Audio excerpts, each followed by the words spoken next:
live-action Invincible movie is still in the works. I don't know how to feel about that, man. I mean, I don't really understand what the purpose of a live-action Invincible movie is. If it's just going to adapt the series, I don't really see how you could adapt a full season into a movie. And if you're going to do a movie to like end off the series or something, you should make it animated. So I don't really understand the point of a live-action one. The creator of Stardew Valley is interested in a Fortnite collab, apparently. I don't know how this would work, man. I mean, for one, I don't think the player base of Stardew Valley and Fortnite really overlap whatsoever. And two, I don't think the art style that Stardew Valley has would really mesh well with the Fortnite graphics. That's really the main reason as to why I don't think it would work. But I just find it funny that Concerned Ape would even suggest this. Apparently, certain YouTube videos can help fix water-damaged phones by playing specific frequencies in their videos. What the hell? Apparently, this is done by the frequencies being so loud that it shakes water out of your phone's speaker, but I don't know, man. I have my doubts on this. Alright, so I have massive questions here. Why the fuck is this Duolingo's new app logo, man? Like, I'm already unmotivated enough to not try out Duolingo and potentially try and learn a new language, and this is just deterring me from the app even more. Why would I want to open an app that has such an ugly fucking icon, man? Like, I hate this guy enough. He's constantly reminding me to go back on, and now he's a fucking sick bastard. Studio Trigger is working on a Transformers collab for the 40th anniversary. It's good to see that we're actually getting something for the anniversary, because we were supposed to get, the Legacy series in commemoration for it, which was supposed to honor the entire franchise, but now that's obviously not in the works. So the only thing that we really got in 2024 here was fucking Earthspark, and that's very mid. We are getting Transformers 1, I guess, but I'm not a huge fan of that as well, as I've stated before. So I think this Studio Trigger thing will hopefully be interesting, especially since it looks to be dealing with the multiverse, apparently, because it's dealing with a whole bunch of different timelines and, like, different outcomes.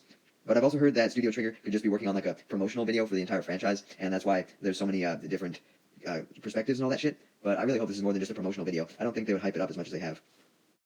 Wendy's is putting out a real-life Krabby Patty. Oh my god. Now, honestly, I don't know why other restaurants haven't thought of doing, or not fucking restaurants, McDonald's is far from a restaurant, but I don't know why other fast food chains haven't thought of doing this earlier. I mean, the Krabby Patty, despite it having a secret formula, is very simple to make, so, yeah, definitely not surprised to see Wendy's try something like this.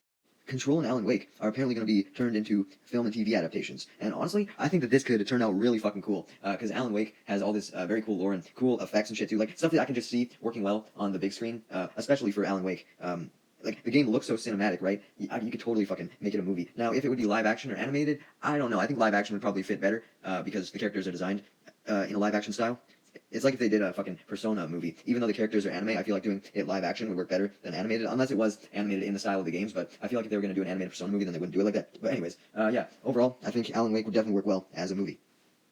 Now, something that I haven't really seen a lot of people talk about is that, you know that Puck News article that came out a couple days ago that talked about how there was a Batman game coming out that was set in the Batman universe, like the one with Matt Reeves' Batman and all that, and then that was confirmed false? Well, that same day, and around the same time as that news came out, there was also some news from Puck News that said that Warner Brothers was going to be launching like a huge plan for the Looney Tunes franchise in 2028, and I assume that the validity of this is also in question now, but I haven't seen people talk about it. If it is happening, though, I don't know how Warner Bros. Plans to really revitalize the Looney Tunes franchise in a big way. I mean, it's fucking Looney Tunes. You can basically do whatever you want with it already, so, yeah, I don't know what their plan would be if this was even real. The first trailer for the Peter Pan horror movie, Peter Pan's Neverland Nightmare, has just been released, and it's in the same universe as the Winnie the Pooh horror movies. I wouldn't be surprised if the Mickey Mouse movies, now that Mickey Mouse is in the public domain, is in this universe as well.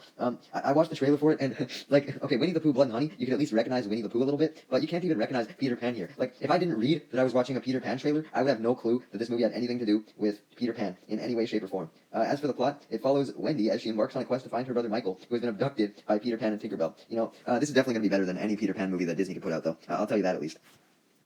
California is officially looking to fully pass a law where a dead actor's likeness will have to be given permission by the dead actor's family to be used, so like in terms of AI and shit, so essentially the family will have to give their consent before studios can digitally replicate actors or whatever, and I think that this should just be mandated across the world, but it's good to see that at least one state is fully trying for this to happen, although who knows if it actually will, because posts always talk like, oh yeah, this bill's been passed, but there's always someone else who gets in the way, and in this case, it could be Gavin Newsom, so hopefully he makes the right call. To end today off, I just wanted to talk about a script that Eddie Rivas, an ex-Rooster Teeth employee, has put out for a Red vs. Blue Among Us sketch that was supposed to come out. It was probably going to be like a PSA of some sort. But one of the interesting things that goes along with this is he said that there was a lot of plans that got scrapped, and it definitely seems like there was, because they were like really hyping up the 20th anniversary to have like weekly content, like there was going to be shit everywhere, they were going to reinvigorate the franchise, and then unfortunately Rooster Teeth shut down, we got Restoration, and that's it. So I really hope that someone buys RvB, someone trustworthy, and they handle the franchise with care, and they put out either some more PSAs or spin-offs, like nothing more with the Reds and Blues. I'm happy to leave the Reds and Blues where they are, but I think we just need some more content in some way, and I'm glad that we at least have this script here, so I'm going to read it for the first time. It's obviously not the full script, but he put out a couple pages, so we're going to look at them. Okay, so first off, Wash, Sarge, Griff, Simmons, Carolina, Tucker, and Doc were all going to be in this. So this was likely made before they got a replacement for Caboose, I would wager. But okay, so Wash says, there we go, everybody make it. Griff, okay, I can see Griff not wanting to play Among Us. Sarge, when does the killing start? All right, yeah, that's in character. You don't have to shout, it's just a microphone. He whispers. And then Wash tells everyone to change their names. I can definitely see Wash being the one who tries to organize everybody as well. That's in character. All right, so it seems like Tucker said something very disturbing sexually regarding Carolina in the next scene. I don't know how to feel about that. Yeah, I mean, I guess it was probably a PSA, so the characters kind of regress to their original personalities in the PSAs, so it's overall fine. And this is only 2 pages, unfortunately. I was really hoping that we'd have more, but I hope that after Eddie Rivas had shared this, he'll be willing to share more potential scripts, because I'd be very interested to see what else they had cooking, especially if there was any other canon content they had planned.